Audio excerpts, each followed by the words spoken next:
తక్కువ సమయంలో ఎక్కువ ఇన్ఫర్మేషన్ తెలుసుకోవడమే స్మార్ట్ పీపుల్ చేసే పని. న్యూస్ పేపర్ లాంటి క్లారిటీ, న్యూస్ ఛానల్స్ కంటే క్వాలిటీ.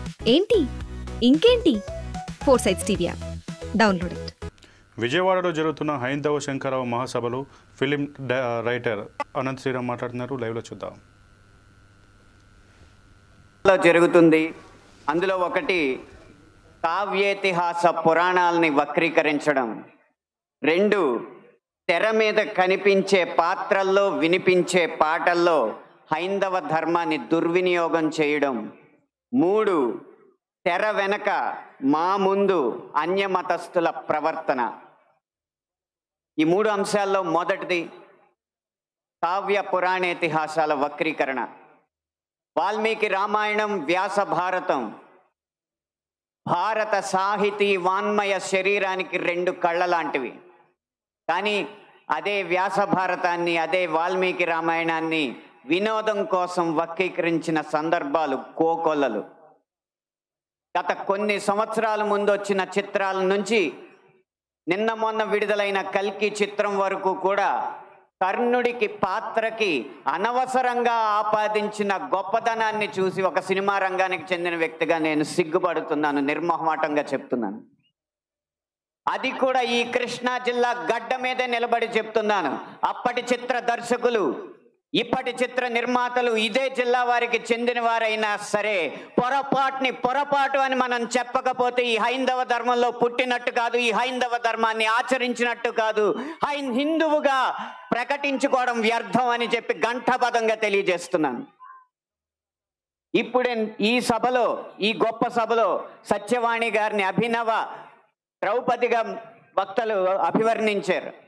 ఆవిడే ఒప్పుకుంటారా? నిండు సభలో ద్రౌపదిని వలువలు వలచండి అని సలహా ఇచ్చిన కర్ణుణ్ణి సూర్యుడు అంటే సత్యవాణి గారు లాంటి మహిళా మండలి ఒప్పుకుంటారా? గంధర్వుల్ని చూసి, గంధర్వ సైన్యాన్ని చూసి ప్రాణమిత్రుణ్ణి కూడా వదిలేసి ప్రాణభయంతో పరుగులెత్తిన కర్ణుణ్ణి ధీరుడు, సూర్యుడు, వీరుడు అంటే ఈ హైందవ సమాజం ఒప్పుకుంటుందా? ఇలా ఎన్ని విధాలు చూసినా దానంగా వచ్చిన రాజ్యంలో తనకొచ్చిన కొద్దిపాటి సంపదని ఏదో దానాలు చేసినంత మాత్రాన ధర్మరాజు అంత గొప్ప దాత అని చెప్పి కర్ణుడిని అంటే మన సమాజం ఒప్పుకుంటుందా? నిన్న మొన్న వచ్చిన కల్కి సినిమాలో అగ్నిదేవుడు ఇచ్చిన ధనస్సును పట్టిన అర్జునుడి కంటే సూర్యుడు ఇచ్చిన ధనస్సు పట్టిన కర్ణుడు వీరుడు అని చెప్తుంటే యుద్ధంలో నెరిగేది ధనుస్సా ధర్మమా అని ప్రశ్నించకుండా మనం ఊరుకుంటామా? ఒక్క భారతంలోనే కాదు, వాల్మీకి రామాయణంలో రాయి ఆడదైనట్టు, రాళ్లను తేల్చి వారధైనట్టు, రాముడు లవకుశుల మధ్య యుద్ధం జరిగినట్టు, ఇలా చిత్రీకరణకు అందంగా ఉండడానికి ఎన్నో అభూత కల్పనలు, ఎన్నో వక్రీకరణలు జరుగుతుంటే ఇంకా మనం ఇలా ఊరుకుంటూ ఉంటే ఎన్ని సినిమాలు ఎలా వస్తాయి? ఒక్క వక్రీకరణే కాదు, చిత్రీకరణలో, గీతాలాపనలో ఎన్ని రకాల హననాలు జరిగినాయో మనం గమనిస్తూ ఉండాలి. మీరు కొంతకాలం క్రితం ఒక హిందీ పాట వినే ఉంటారు. దమ్మరదం మిట్ జాయహం బోలో శుభ శ్యామ్ హరే కృష్ణ హరే రామ్. రండి దమ్ము కొడదాం, కలుసుకుందాం, శుభ సాయంత్రం చెప్పుకుందాం, తర్వాత హరే కృష్ణ హరే రామ్ అందాం. భగవత్ తత్వాన్ని, భగవద్భక్తిని జగత్ ప్రస్తుతంగా జగద్విదితం చేసిన ఇస్కాన్ వారి నినాదం హరే కృష్ణ హరే రామ్ ని ఒక ఐటమ్ సాంగ్ లో పెట్టుకుంటే ఒప్పుకుంటామా? మీ ముందు ఇప్పుడు 2 దారులు ఉన్నాయి. కాళీ అన్న సినిమా డాక్యుమెంటరీ పోస్టర్లో కాళికామాత సిగరెట్ కాలుస్తుంటూ ఒక పోస్టర్ వేస్తే మన ముందు 2 దారులు ఉన్నాయి. ఒకటి నిమ్మకు నీరెత్తినట్టు కూర్చోవడం, 2 నిగ్గదీసి నిలదీయడం. మీ దారి 1, 2? పీకే అన్న సినిమాలో రాయి మీద పాన్ పరాగూసి అదే శివలింగం అని చెప్పి వెటకారం చేసి అన్యమతస్థుల మందిరాల్లోకి మాత్రం వెళ్లకుండా వాళ్ళు తరిమి కొట్టినట్టు తెలివిగా తప్పించుకున్నారు. అప్పుడు మన ముందు 2 దారులు ఉన్నాయి. నిమ్మకు నీరెట్టినట్టు నుంచోవడం, నిగ్గదీసి నిలదీయడం. మీ దారి 1, 2? కాస్మిక్ సెక్స్ అన్న సినిమాలో ఇంత అద్భుతమైన పీఠాధిపతుల ఆహార్యాన్ని అనుకరించి గురువులు పీఠాధిపతులు వచ్చిన శిష్యురాలతో శృంగార కార్యకలాపాలు చేస్తున్నట్టు చూపెడుతున్నారు. మీ ముందు రెండే దారులు ఉన్నాయి. ఒకటి నిమ్మకు నీరెత్తినట్టు కూర్చోవడం, రెండు నిగ్గదీసి నిలదీయడం. మీ ఆప్షన్ ఒకటా రెండా? ఎంఎఫ్ హుసేన్ లాంటి చిత్రదర్శకుడు చిత్రకారుడు సరస్వతి దుర్గా మాతల బొమ్మల్ని అశ్లీలంగా వేసినప్పుడు వారి కోవలోనే అక్రమ్ హుసేన్ అనే చిత్రకారుడు కృష్ణుణ్ణి బార్లో ఉంచి గోపికల్ని బికినీల్లో చిత్రించినప్పుడు మన ముందున్న దారులు రెండే రెండు. ఒకటి నిమ్మకు నీరెత్తినట్టు కూర్చోవడం, రెండు నిగ్గదీసి నిలదీయడం. మీ దారి ఒకటా రెండా? ఛత్రపతి శివాజీ తర్వాత అంత గొప్ప మరాఠా యోధుడు బాజీరావుని బాజీరావు మస్తానీగా ప్రేమ పిచ్చోడుగా చిత్రీకరించినప్పుడు మన ముందు రెండే రెండు దారులు ఉన్నాయి. ఒకటి నిమ్మకు నీరెత్తినట్టు కూర్చోవడం, రెండు నిగ్గదీసి నిలదీయడం. మీ దారి ఒకటా రెండా? ఇలా ఇన్ని విధాలుగా హననం జరుగుతుంటే ఇంకా మనం నిశ్శబ్దంగా కూర్చుంటే అది మన హైందవ సమాజానికే కళంకం అని నేను మనస్ఫూర్తిగా తెలియజేస్తున్నాను. పాటని ఎలా ఉపయోగించచ్చో, అదే హరే కృష్ణ హరే రామ్ని ఎలా ఉపయోగించచ్చో సీతారాం శాస్త్రి గారు మనకు తెలియజేశారు. హరే రామ హరే కృష్ణ కృష్ణ కృష్ణ హరే హరే. రామున్నైనా కృష్ణున్నైనా కీర్తిస్తూ కూర్చుంటామా? వాళ్ళేం సాధించారో కొంచెం గుర్తిద్దాం మిత్రమా. సంద్రం కూడా స్తంభించేలా మన సత్తా చూపిద్దామా. సంగ్రామంలో గీతా పాఠం తెలుపమా.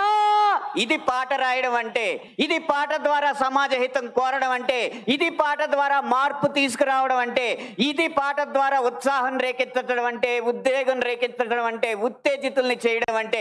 ఈ దారిలో మాలాంటి పాటల రచయితలు అందరూ నడవాలని నేను కోరుకుంటున్నా. ఇక ఆఖరి అంశం, మాకు వ్యక్తిగతంగా జరిగేది తెర వెనక సినిమాల్లో అన్యమతస్తులు చేసేది ఒక్క అనుభవం చెప్పి మీకు ముగిస్తాను. ఒక సినిమా పాట రాయడానికి నేను ఒక సంగీత దర్శకుడి దగ్గరికి వెళితే ఆ పాటలో బ్రహ్మాండ నాయకుడు అన్న హిందూ పదం ఉందని చెప్పి ఆ పాట చేయనన్నాడు. నువ్వు ఒక్క హిందూ పదం ఉందని చెప్పి పాట చేయనన్నావు కాబట్టి జీవితాంతం నువ్వు చేసిన ఏ పాటకి నేను రాయనని చెప్పి ప్రతిజ్ఞ చేసి 15 సంవత్సరాలుగా ఆ వ్యక్తికి నేను పాట రాయలేదు. అలాగే ఒక పక్క రాష్ట్రం సంగీత దర్శకుడు వెళ్ళగానే దర్శక నిర్మాతలతో తిరుపతి ఆలయ విధానాలని విమర్శిస్తూ ఉంటే వాళ్ళు మిన్నక కూర్చుంటారు. ఎందుకంటే వాళ్ళకి మార్కెట్ ఉంది కాబట్టి. ఇదే మనం గీత గీయాలి కింద. సినిమా అనేది నేను ముందు చెప్పినట్టు వ్యాపారాత్మకమైన కళాత్మకమైన వ్యాపారం కాబట్టి ఆ వ్యాపారాన్ని సినిమాకి లేకుండా చెయ్యాలంటే హిందూ ధర్మాన్ని హననం చేసే సినిమాలని, హిందూ ధర్మంపై దాడి చేసే సినిమాలని ప్రభుత్వం బహిష్కరించకంటే ముందు మనం తిరస్కరించాలి. బహిష్కరణ కంటే తిరస్కరణే గొప్ప మార్గం. ముందు మనం తిరస్కరిద్దాం. వాటికి వ్యాపారం రాదు, డబ్బులు రావు. డబ్బులు రాకపోతే ఏ నిర్మాత వచ్చి హిందూ ధర్మాన్ని హననం చేసే సినిమా తీస్తాడో మనం చూద్దాం. భం భం భం భం భళా భళా మోగిందిర శంఖారావం, ఇది హైందవ శంఖారావం. హిందూ బంధువులందరొక్కటై ముందుకే గమని భావం, ముందు చూపాలి ప్రభావం. 3 నిమిషాల ఈ పాట రాసే అవకాశాన్ని, 5 నిమిషాల ఈ ప్రసంగం చేసే అవకాశాన్ని నాకు ఇచ్చిన ఈ నిర్వాహకులకి వేవేల పాదాభివందనాలు తెలియజేసుకుంటూ జై హింద్. అంకిత భావంతో శ్రమ పక్కన పెట్టి వచ్చిన మీ అందరికీ ముందుగా మేము అనేక మంగళాశాసనాలు చేస్తున్నాం. మీరందరూ ఎండలో కూర్చుని ఉన్నారు. ఎండని మీరు ఆస్వాదిస్తున్నారు. మా స్వాములంతా చక్కగా నీడలో కూర్చున్నారు. కానీ మీ ముఖాల్లో ఆ ఎండని కూడా చల్లబరచగలిగేటటువంటి తేజస్సుని మేము గమనిస్తున్నాం.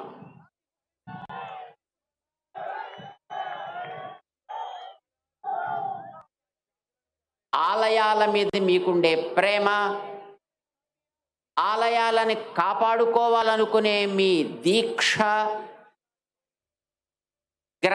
గ్రామాల నుంచి వచ్చినటువంటి ముదుసలులు కూడా ఇక్కడ ఉన్నారు. మేము ఇందాక వస్తుంటే చూసాం,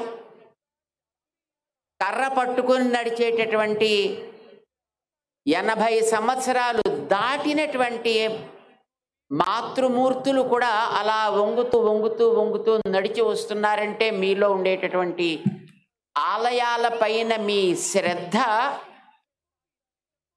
ఆలయాలకి రక్ష. ఇది వర్ధిల్లాలి అని ముందుగా మేము ప్రార్థన చేస్తున్నాం. ఆలయాల గురించి చాలా మాట్లాడారు, ఇప్పటిదాకా మీకు చాలా చెప్పారు. మేము మిమ్మల్ని 2 సామాన్యమైన మాటలు అడుగుతాం, మీరు సమాధానం చెప్పాలి. మీలో ఎంతమంది సెల్ ఫోన్లు వాడతారు? అందరూ వాడతారు. సెల్ ఫోన్ కొంతసేపు వాడిన తర్వాత ఏం చేయాల్సి వస్తుంది? దానికి మళ్ళీ రీఛార్జ్ చేయాలి. చెయ్యకపోతే సెల్ ఫోన్ పనిచేస్తుందా? సెల్ ఫోన్ లేకపోతే మన రోజు గడుస్తుందా? ఏది కట్టాలన్నా ఏది పెట్టాలన్నా లేచినప్పటి నుంచి రాత్రి పడుకునేదాకా, పడుకున్నప్పటి నుంచి మళ్ళీ తెల్లారిగట్ట లేచేదాకా సెల్ ఫోన్ మీద ఆధారపడ్డ బతుకులు మనవి, అవునా కాదా? మరి ఆ సెల్ ఫోన్ రీఛార్జ్ చేసుకోవాలా వద్దా? చేసుకోవాలంటే సెల్ ఫోన్ ఎక్కడ పెట్టాలి? ఎక్కడో ఒక పాయింట్లో పెట్టాలి కదా. ఆ పాయింట్ పెర్ఫెక్ట్గా ఉండాలా వద్దా? వంకర టింకర కనెక్షన్స్ ఉంటే అది పనిచేస్తుందా? పనిచే. మన శరీరమే ఒక సెల్ ఫోన్ అనుకోండి, మన జీవితమే ఒక సెల్ ఫోన్ జీవితం. మన భారతీయ జీవన వ్యవస్థ ఒక సెల్ ఫోన్ జీవితం అనుకోండి. ప్రొద్దున లేచినప్పటి నుంచి మర్నాటి ప్రొద్దున లేచేటంత వరకు ఎన్ని పనులు మనం చేస్తున్నామో వీటన్నిటికీ కూడా కేవలం బతుకు కోసం మనం చేయటలా, భగవంతుడి సేవగా చేస్తున్నాం. వివాహం జరిగినా భగవత్ సేవగా, భోజనం చేసినా లోపలుండే అంతరాత్మకి మన నైవేద్యం పెడుతున్నట్టుగా, వివాహం జరిగి కాపరం చేస్తున్నా మన తర్వాత ఆ సేవ కొనసాగించే వారసులు కావాలి అని జీవితం అట్లానే చేస్తున్నామా లేదా? ఏ పని మనం చేసినా దైవ సేవగా చెయ్యాలి అని, అది ఒక యజ్ఞంగా భావించాలి అని మనకి మన పెద్దలు, మన గురువులు, మన తల్లిదండ్రులు నేర్పిస్తే ఈ జీవితం అనేటటువంటి సెల్ ఫోన్ని మనం అట్లా సాగిస్తున్నాం, అన్ని వ్యవహారాలు చేస్తున్నాం. మరి దీనికి రీఛార్జ్ ఎక్కడ పెట్టాలి? మనలో ఉండే ఆ భావనని ఎక్కడ మనం రీఛార్జ్ చేసుకోవాలి? ఆ రీఛార్జ్ సెంటర్ ఆలయం. ఆలయంలో మనం మళ్ళీ మన యొక్క మనస్సుని రీఛార్జ్ చేసుకోవాలంటే ఆలయపు వ్యవస్థ బాగుండాలా వద్దా? మరి రీఛార్జ్ పాయింట్ సరిగ్గా పనిచేయకపోతే మీ సెల్ ఫోన్ ఛార్జ్ అవుతుందా? అట్లానే ఆలయ వ్యవస్థ బాగోలేకపోతే, ఆలయ వ్యవస్థ సరిగ్గా సాగకపోతే మన జీవితానికి కూడా మళ్ళీ అర్థం చెప్పుకోగలిగే స్థితి ఉండదు. కనుకనే ఆలయాలు బాగుండాలి. మీరందరూ ఇక్కడికి దేనికోసం వచ్చారు? ఇప్పుడు ఆలయ వ్యవస్థ బాగుండాలి అని అడగడానికేనా కాదా? ఇది బాగుండాలి అనే గతంలో మహారాజులు ఆలయాలు కట్టినప్పుడు, జమీందారులు ఆలయాలు కట్టినప్పుడు వాటికి వందల ఎకరాల భూములు ఇచ్చి, లక్షలు ఖరీదు చేసే ఆభరణాలు ఇచ్చి, వాటి పోషణకి ఎంతెంతో పెద్ద పెద్ద వ్యవస్థని చేశారు. ఎందుకనంటే ఆ వ్యవస్థతోటి ఆలయం బాగా సాగితే ఆలయానికి వచ్చే మనందరి జీవితాలు సమర్థవంతం అవుతాయి. మన జీవితాల్లో మనం హాయిగా బ్రతకగలుగుతాం. సమాజం సుఖశాంతులతో ఉంటుంది అనే సంకల్పంతో ఒక్క మన రాష్ట్రంలోనే తీసుకుంటే సుమారు ఆలయాలకి 15 లక్షల ఎకరాల భూమి ఉంది ఉండేదిట. అది క్రమంగా ఐసుగడ్డ కరిగినట్టుగా డిపార్ట్మెంట్ల చేతుల్లోకి వెళ్ళిన తర్వాత కరిగి ఈ వేళటికి ఒక 4.5 లక్షల ఎకరాలుగా మిగిలింది. అంటే ఎంత పోయింది? ఆలయాలకి చెందినటువంటి ఆస్తులు, ఆలయాలకి చెందిన భూములు, ఆలయాల్లో జరిగే ఆరాధనలు, ఆలయాలకు సంబంధించిన మనందరి యొక్క జీవితానికి కావలసిన నిర్ణయాలు ఎవరు చేయాలి? అసలు అవేమిటో తెలియనటువంటి ఆఫీసుల్లో పనిచేసుకునే అధికారులు చేయాలా? ఎవరు చేయాలవి?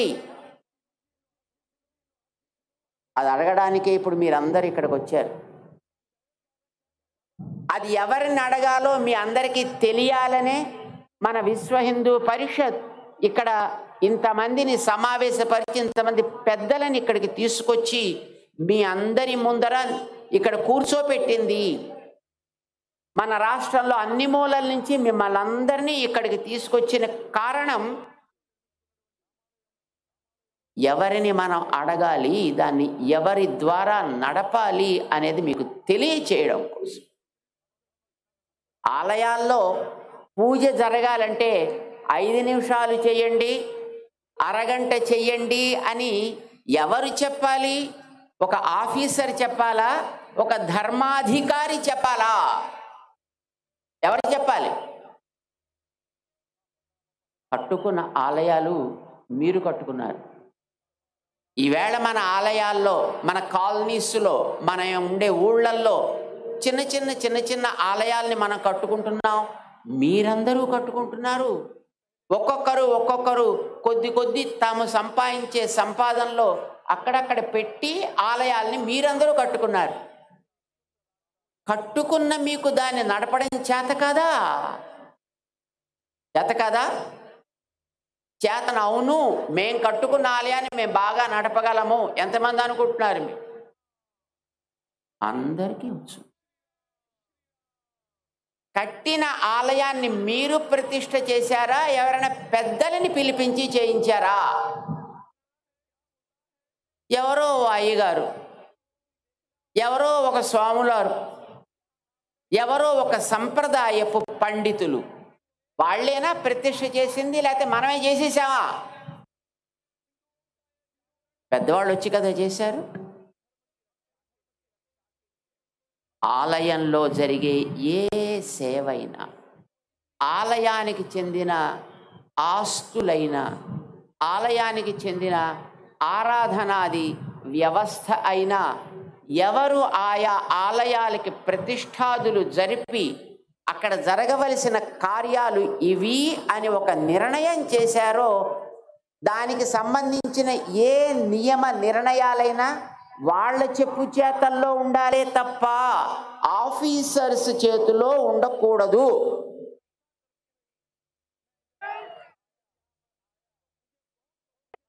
ఆఫీసర్స్ ఉంటామంటే మాకు అభ్యంతరం లేదు. కానీ ఆ ప్రతిష్ఠాదులు చేసినటువంటి పెద్దలు ఎవరున్నారో వాళ్ళ ఆదేశానికి విరుద్ధం కాని రీతిలో వాళ్ళు